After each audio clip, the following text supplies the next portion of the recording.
नमस्कार, सुप्रभात। मैं हूं आपके साथ विभा उपाध्याय। नमस्कार, मैं हूं आपके साथ राहुल ओझा। तो बिहार सरकार के पूर्व मंत्री और बिहार बीजेपी के अध्यक्ष दिलीप जायसवाल आज विधिवत रूप से पार्टी के प्रदेश अध्यक्ष बनेंगे। उनकी ताजपोशी के दौरान बिहार बीजेपी प्रभारी विनोद तावड़े और सह प्रभारी दीपक प्रकाश के साथ ही 15,000 बीजेपी कार्यकर्ता शामिल होंगे।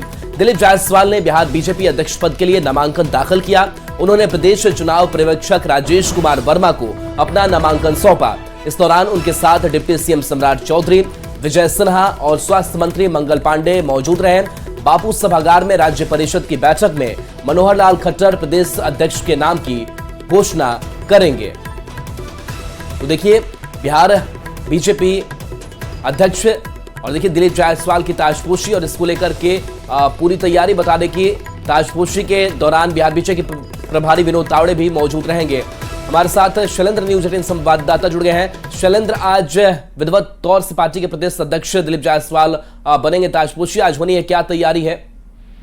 बिल्कुल, देखिए, संगठन चुनाव के बाद आज राज्य परिषद की बैठक है और कल शाम को ही दिलीप जायसवाल ने एकमात्र प्रदेश अध्यक्ष के लिए नामांकन किया है। जो चुनाव पदाधिकारी हैं बीजेपी के, उनके समक्ष और मनोहर लाल खट्टर आज पटना पहुंचेंगे और राज्य परिषद की बैठक में सर्वसहमति से उनके नाम की घोषणा की जाएगी। तो एक बड़ा कार्यक्रम बीजेपी का आज है और इस बापू सभागार में इस कार्यक्रम का आयोजन किया गया है, जिसमें लगभग 5 से 6 हजार जो भाजपा के जो जितने भी हर एक जिला में जो राज्य परिषद के सदस्य हैं वो यहाँ पर आज पहुंचेंगे। तो एक बड़ी तैयारी है। हालांकि पिछले कई दिनों से इसको लेकर के तैयारी चल रही है और चुनावी वर्ष है, तो लिहाजा एक बार फिर से दिलीप जायसवाल की ताजपोशी होगी और आज से विधिवत रूप से जो भाजपा के प्रदेश अध्यक्ष के रूप में वो काम करेंगे और नई कमेटी का भी गठन होगा। तो चुनाव के पहले जो तैयारियां की जाती है संगठन के तौर पर, वो अब तैयारी कहा जा सकता है कि युद्ध स्तर पर बीजेपी अब शुरू करने जा रही है और आज से उसकी तैयारी होनी है। जी, चलिए, शुक्रिया शैलेंद्र इस अपडेट के लिए आपका। और बिहार के वित्त मंत्री सम्राट चौधरी ने 2025-26 का बजट पेश कर दिया। 3,16,895 करोड़ का ये बजट पेश हुआ, जो पिछले वर्ष से 38,169 करोड़ रुपए ज्यादा है। बजट में महिला, युवा और किसानों पर सबसे ज्यादा फोकस रहा। कुल बजट का करीब 19% शिक्षा पर खर्च करने की योजना सरकार ने रखी है।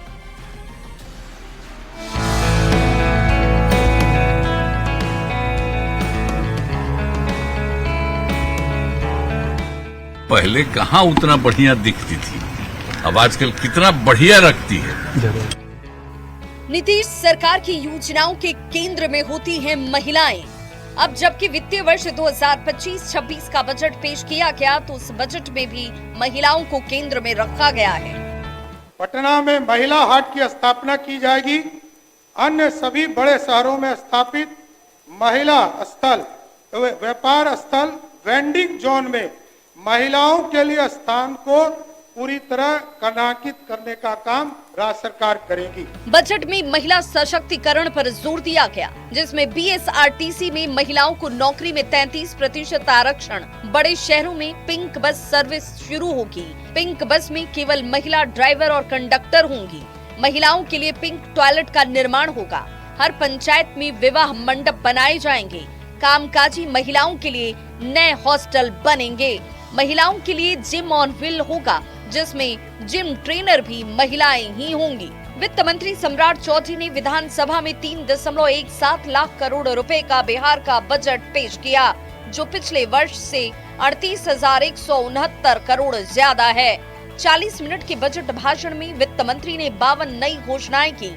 नीतीश सरकार सबसे ज्यादा 60,000 करोड़ से ज्यादा की राशि शिक्षा पर खर्च करेगी, जो कुल बजट का करीब 19% है। वहीं स्वास्थ्य सुविधा भी 20,335 करोड़ रुपए खर्च होंगे। गृह विभाग के लिए 17,831 करोड़ और ऊर्जा विभाग के लिए 13,448 करोड़ का प्रावधान किया गया है, जबकि स्टूडेंट क्रेडिट कार्ड के लिए 1,000 करोड़ रुपए प्रावधान में रखे गए हैं। बजट में किसान, युवा, अनुसूचित जाति और जनजाति के साथ अन्य पिछड़े वर्गों के लिए कई तरह की घोषणाएं की गई हैं। 2025-26 के बजट में 2,60,000 रुपए राजस्व प्राप्ति का लक्ष्य रखा गया है और रोजगार से जुड़े निवेश को बढ़ावा देने की प्लानिंग है। यही नहीं, बिहार के 7 शहरों में एयरपोर्ट का प्रस्ताव भी है। मतलब बजट के जरिए बिहार के विकास को रफ्तार देने की कोशिश है। न्यूज़ 18 के लिए पटना से शैलेंद्र कुमार के साथ ब्यूरो रिपोर्ट। बिहार में बजट पर सियासत शुरू हो गई है। साल 2025-26 के बजट को एनडीए के नेता विकास का बजट बता रहे हैं, तो दूसरी ओर तेजस्वी यादव सहित विपक्ष के नेताओं का कहना है कि बजट में कुछ खास नहीं है।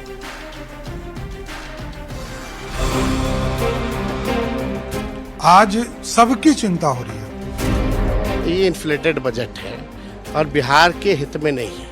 बिहार के वित्त मंत्री सम्राट चौधरी ने वित्त वर्ष 2025-26 के लिए 3.17 लाख करोड़ रुपए का बजट पेश किया। सत्ता पक्ष के नेता बजट को बिहार के विकास को रफ्तार पकड़ाने वाला बता रहे हैं। एकदम स्पष्ट है, लालू जी और राबड़ी जी ने बिहार को खटारा बना दिया था। 23,000 करोड़ का बजट था। सम्राट चौधरी बजट को युवा, किसान, कारोबारी और महिला सहित सभी वर्गों के हित का ध्यान रखने वाला बता रहे हैं। तो नेता प्रतिपक्ष तेजस्वी यादव ने पूछा है कि महिलाओं को हर महीने 2500 रुपए क्यों नहीं दिए, वृद्धा पेंशन की राशि क्यों नहीं बढ़ाई, किसानों के लिए 200 यूनिट मुफ्त बिजली का वादा क्यों नहीं किया और रसोई गैस सिलेंडर पर सब्सिडी की बात क्यों नहीं की। ये इन्फ्लेटेड बजट है और बिहार के हित में नहीं है। हवाई बातें जो हैं वो कही गई हैं। यही नहीं, बिहार विधान परिषद में वृद्धा पेंशन, विधवा पेंशन, किसानों के लिए 200 यूनिट मुफ्त बिजली और रसोई गैस सिलेंडर पर 500 रुपए के सब्सिडी की मांग को लेकर विपक्ष के पार्षदों ने जोरदार हंगामा भी किया। महिलाओं को 400 रुपया मिलता है, 1500 रुपया करना होगा। 2500 रुपया मिलना चाहिए महिलाओं को। 2 यूनिट बिजली फ्री करना होगा।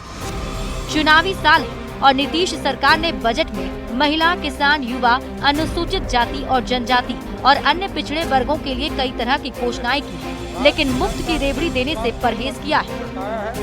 न्यूज़ 18 के लिए पटना से शैलेंद्र कुमार, संजय कुमार, आनंद अमृतराज और रवि एस नारायण के साथ ब्यूरो रिपोर्ट। युवा चेतना के राष्ट्रीय संयोजक रोहित कुमार सिंह ने बिहार के बजट की सराहना की। रोहित कुमार सिंह ने बजट को बिहार की प्रगति और सामाजिक न्याय का बजट बताया। बिहार के उप मुख्यमंत्री एवं वित्त मंत्री श्री सम्राट चौधरी जी के द्वारा राज्य सरकार के जो बजट को प्रस्तुत किया गया है बिहार विधानसभा में, उससे राज्य की जनता का सामाजिक और व्यक्तिगत प्रगति का मार्ग प्रशस्त हुआ है। हम धन्यवाद देते हैं सरकार को, धन्यवाद देते हैं नीतीश कुमार जी को, धन्यवाद देते हैं वित्त मंत्री सम्राट चौधरी जी को कि ऐतिहासिक बजट में प्रावधानों को अंकित कर राज्य की 14 करोड़ जनता के समुचित समेकित प्रगति का मार्ग प्रशस्त कराया गया है। वित्त मंत्री सम्राट चौधरी ने आज बिहार का बजट पेश किया। इस बजट में महिलाओं को लेकर भी कई बड़े ऐलान किए गए। इसमें चलंत जिम, बड़े शहरों में पिंक बस, पिंक टॉयलेट और महिला हाट की व्यवस्था की जाएगी। महिलाओं के लिए किए गए ऐलान से मुजफ्फरपुर की महिलाएं काफी खुश हैं। मुजफ्फरपुर में महिलाओं से बात किए संवाददाता प्रियांक सौरभ ने। सम्राट चौधरी ने आज बिहार का बजट पेश किया है। इस बजट में महिलाओं को भी कई बड़ी सौगात दी जाएंगी। पटना में चलंत जिम या फिर बड़े शहरों में पिंक बस, पिंक टॉयलेट और महिला हाट जैसी सुविधाएं दी जाएंगी। ऐसे में मुजफ्फरपुर में हम महिलाओं से बात करेंगे कि इस बजट में महिलाओं को लेकर कई बड़े ऐलान हुए हैं, कितने खुश हैं, कई बड़े ऐलान इस बजट में सरकार ने की है। जी बहुत खुशी है और इससे पिंक बस और पिंक हाट और पिंक क्या क्या जो खुल रहे हैं उससे हम लोग बहुत खुशी है और हम लोगों को बहुत ज्यादा सुविधा मिलेगी और इसमें हम लोग बहुत खुश हैं। मेरा क्या कहेंगे, महिलाओं को लेकर सरकार ने कई बड़े ऐलान किए हैं। Okay, so we are like quite satisfied with whatever government has done for us and women के upliftment के लिए गवर्नमेंट जो कर रही है उसके लिए हम बहुत ज़्यादा आभार प्रकट करते हैं। वुमेन सेफ फील करेंगी अब जब भी वैसा कोई भी अगर स्टेप लिया जाता है गवर्नमेंट के द्वारा for a women. So women basically अभी जैसे हम भी यहाँ पे जिम आते हैं, we are like quite satisfied with whatever we are getting here. So अगर फीमेल के लिए बेसिकली वैसा होगा तो obviously we will be very much happy. दिल से शुक्रगुजार हूँ सरकार के इस कदम के लिए और ये जो पिंक बस वाली सर्विस जो होगी, इससे महिलाएं जो है बहुत सेफ महसूस करेंगी। कहीं भी लेट नाइट भी आना जाना हुआ तो इससे कोई दिक्कत नहीं होगी। क्या कहेंगी, क्या नाम हुआ आपका? कुमारी इंदिरा। क्या कहेंगी, सरकार ने आज महिलाओं के लिए बड़ा ऐलान किया है, बस वगैरह विशेष चलाई जाएंगी। सरकार ने महिलाओं के लिए तो बहुत अच्छा ही ऐलान किया है कि पिंक बस, पिंक टॉयलेट और पिंक जिम खोल दिया है, खोलेगा। इसलिए हम लोग बहुत खुश हैं। और पहले जो यह समय था, इतना गलत समय था कि हम लोग 4 बजे के बाद बाहर नहीं निकलते थे, लेकिन ये नीतीश सरकार और मोदी जी के समय में हम लोग फ्री होकर के कहीं भी आना जाना करते हैं, बच्चे को फ्री होकर के स्कूल भेजते हैं। चलिए, तो कहीं ना कहीं बिहार सरकार ने आज महिलाओं के लिए जो कई बड़े ऐलान किए हैं, इससे महिलाएं काफी खुश हैं। खासकर महिलाओं को महिलाएं जो है पिंक बस को लेकर ज्यादा खुश हैं, क्योंकि उनका कहना है कि ऐसे बस में यात्रा करके काफी सेफ फील करेंगे, निर्भीक होकर वो कहीं भी जा सकेंगी। मुजफ्फरपुर से न्यूज 18 के लिए प्रियांक सौरभ। वित्त मंत्री सम्राट चौधरी ने बजट पेश करते हुए बिहार में 7 एयरपोर्ट के निर्माण का ऐलान किया है। इसको लेकर प्रस्ताव तैयार कर लिया गया है। मुजफ्फरपुर एयरपोर्ट के ऐलान के बाद मुजफ्फरपुर के लोगों में काफी उत्साह है। लोगों ने एयरपोर्ट को लेकर सरकार का आभार जताया है। मुजफ्फरपुर में लोगों से बात की संवाददाता प्रियांक सौरभ ने। मुजफ्फरपुर में कई वर्षों से डिमांड थी एयरपोर्ट की, और इसको लेकर आज बिहार के बजट में उप मुख्यमंत्री व वित्त मंत्री सम्राट चौधरी ने ऐलान कर दिया है मुजफ्फरपुर में एयरपोर्ट बनेगा। तो ऐसे में मुजफ्फरपुर के लोग इसको लेकर क्या कुछ कहते हैं, क्या कहेंगे? मुजफ्फरपुर में एयरपोर्ट का रास्ता अब साफ हो गया है, सत्र में क्लियर। बिल्कुल ऐसे बजट का हम लोग स्वागत करते हैं, क्योंकि मुजफ्फरपुर अघोषित राजधानी रही है उत्तर बिहार का। तो अगर इस तरह का बजट हुआ है, जल्द से जल्द हम लोगों के यहाँ एयरपोर्ट की व्यवस्था होगी तो विकास की गति तेज होगी, और हम लोग इसका स्वागत करते हैं। समय से इंतजार था। हाँ, लंबे समय से इंतजार था। अब हम लोगों को खुशी मिली है कि चलो हम लोगों को जो है एयरपोर्ट मिला, लेकिन हम लोगों को समझता है कि गरीब गुरबा लोग के कुछ मकान है, झोपड़ी है, वह टूटने का भय, और इसके लिए सरकार गरीब पर ध्यान दे। एयरपोर्ट बनेगी तमाम सभा में। जी, मुजफ्फरपुर के लिए शान की बात होगी। यहाँ के आम लोग जो जनता है उनको जो है सुविधा मिलेगी एक जगह से दूसरे जगह जाने के लिए, और यहाँ का जो भी है लोकल आदमी उसको परेशानी से छुटकारा मिलेगी। एयरपोर्ट जो बन रहा है उससे बहुत खुश है हम लोग, मुझे। और नरेंद्र भाई मोदी ने जो 14 और 19 में कहे थे उसको पूरा किया, इस चलते हम लोग बहुत ही। क्या कहेंगे, एयरपोर्ट बनने जा रहा है? बहुत अच्छा है, बनना चाहिए। हम लोग का खुशी है इस बात से। खुश हैं? हाँ, बहुत खुश है। तो तमाम लोग जो मुजफ्फरपुर की जनता है वह इस बजट से खुश है। खासकर जो एयरपोर्ट बनाने की बात कही गई है, तो 7 एयरपोर्ट में मुजफ्फरपुर भी शामिल है। तो इसको लेकर मुजफ्फरपुर के लोग जो है काफी उत्साहित है, काफी खुश है। मुजफ्फरपुर से न्यूज 18 के लिए प्रियांक सौरभ। बजट में पूर्णिया को भी बड़ा तोहफा मिला। सरकार ने पूर्णिया एयरपोर्ट को 3 महीने के भीतर चालू कराने की बात कही है। इससे पूर्णिया के लोगों में उत्साह नजर आ रहा है। पूर्णिया के अधिवक्ताओं ने कहा कि पूर्णिया एयरपोर्ट चालू होने से सीमांचल के करोड़ों लोगों को फायदा होगा, इससे इलाके का विकास भी होगा। अधिवक्ताओं से बात की पूर्णिया संवाददाता कुमार प्रवीण ने। लंबे अरसे से मांग रही थी पूर्णिया एयरपोर्ट को लेकर, और आज के बजट में पूर्णिया एयरपोर्ट को 3 माह में बनकर तैयार करने का एक बजट में प्रस्ताव पारित हुआ है। हमारे साथ पूर्णिया के कुछ अधिवक्ता लोग हैं, आइए हम बात करते हैं इनों से।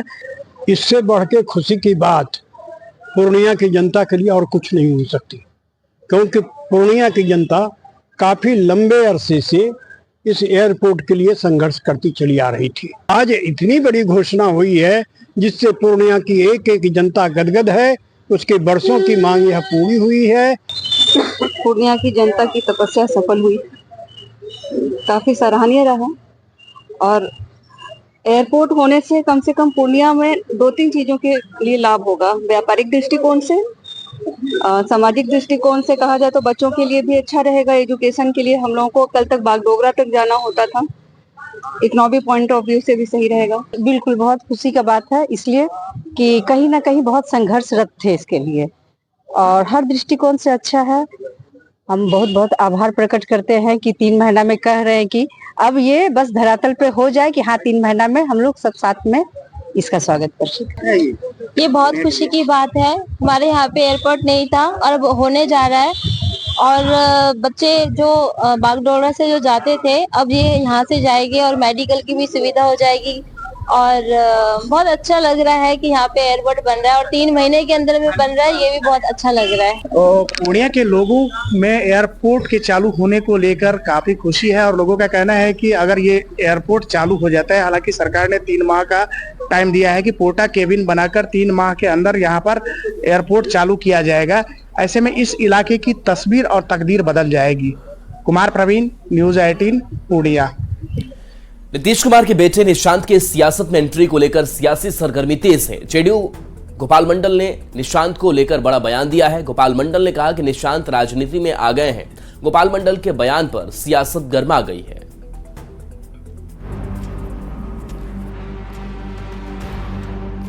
निशांत तो आ चुका है, हम जो बयान दिए निशांत बयान में आ रहा है। नीतीश कुमार के बेटे निशांत कुमार की सियासत में आने की अटकलें तेज हैं। इस बीच निशांत को लेकर गोपाल मंडल ने एक बार फिर बड़ा दावा कर दिया। गोपाल मंडल ने पहले कहा था कि अगर निशांत राजनीति में नहीं आएंगे तो जेडीयू समाप्त हो जाएगा। अब गोपाल मंडल ने कहा है कि निशांत राजनीति में आ चुके हैं। वो लगातार मीडिया में भी बयान दे रहे हैं। निशांत के राजनीति में आने से जेडीयू और मजबूत हो चुकी है। नीतीश कुमार कितना, इनका अब की बार जन्मदिन मनाया गया 74 साल, ठीक है, और कितना बार बनेंगे, बन ये रहे हैं, इसलिए निशांत को लाना चाहिए। तो निशांत तो आ चुका है, हम जो बयान दिए निशांत बयान में आ रहा है। साधारण मजबूत, अभी हिम्मत बन गया सबको, निशांत आ गया। निशांत राजनीति में आ चुके हैं। गोपाल मंडल के इस बयान पर सियासत गर्मा गई है। आरजेडी का साफ कहना है कि निशांत राजनीति में आ चुके हैं, तो बीजेपी और जेडीयू इस पर कुछ भी साफ कहने से बच रही है। जेडीयू और बीजेपी नेताओं का कहना है कि अगर निशांत राजनीति में आते हैं तो उनका स्वागत है। आना चाहिए, कहना है क्या है, वो आए, आना चाहिए, स्वागत है, रहेंगे तो ठीक रहेगा, पार्टी मजबूत रहेगी। कहने से पार्टी को मजबूती मिलेगी? हाँ, क्यों नहीं मिलेगी, अगर आते हैं तो अच्छी बात है। कुछ कहना नहीं है, लोकतंत्र है, हर व्यक्ति को अधिकार है ना, और उसमें निर्णय लेना था निशांत जी को जाकर के, डिसीजन को लेना है ना जाकर के, उसमें अन्य पार्टी से क्या मतलब है जाकर के। वो तो जिस तरीके से बयान दे रहे हैं, पिछले 20 वर्षों से उनका कोई बयान नहीं आ रहा था, इसे महसूस होता है, और वो तो स्पष्ट है कि वो जो है राजनीति में आ चुके हैं। निशांत के राजनीति में आने के सवाल पर सियासत थम ही नहीं रही। निशांत पर राजनीतिक दलों के बयान लगातार सामने आ रहे हैं। निशांत भी अब मीडिया के सामने लगातार बयान दे रहे हैं और ऐसे में निशांत के राजनीति में आने को लेकर सियासी सुगबुगाहट तेज हो गई है। गोपाल मंडल ने निशांत पर बड़ा बयान देकर इसे और तूल दे दिया है। न्यूज 18 के लिए भागलपुर से आशीष रंजन के साथ पटना से आनंद अमृतराज की रिपोर्ट। 6 मार्च को आरएसएस प्रमुख मोहन भागवत बिहार पहुंच रहे हैं। वैसे तो उनका ये दौरा एक निजी कार्यक्रम में शामिल होने को लेकर है, पर इसके सियासी मायने जरूर निकाले जा रहे हैं।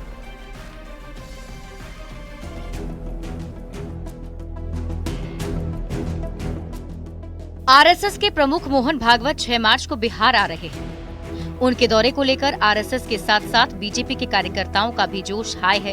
तैयारियां जोर शोर से की जा रही है और सुरक्षा के भी पुख्ता इंतजाम किए गए हैं। चुनावी साल में आरएसएस प्रमुख के इस दौरे को काफी महत्वपूर्ण माना जा रहा है, क्योंकि मोहन भागवत पहली बार इंडो नेपाल बॉर्डर पर किसी सभा का संबोधन करने वाले हैं। मोहन भागवत का संबोधन सुनने के लिए भारत समेत नेपाल से हजारों स्वयं सेवक हिस्सा लेंगे।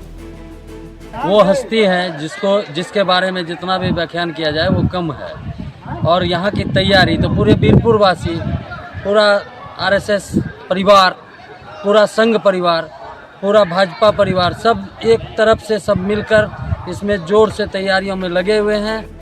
मोहन भागवत 6 मार्च को सुपौल के वीरपुर में सरस्वती विद्या मंदिर के नए भवन का उद्घाटन करेंगे। विद्या भारती बिहार के क्षेत्र संगठन मंत्री ख्याली राम ने कहा कि सर संघ चालक का बिहार वीरपुर आना उनके लिए बड़े सौभाग्य की बात है। पूज्य सरसंघ चालक जी का इधर वीरपुर में आना हमारे लिए बड़ी सौभाग्य की बात है।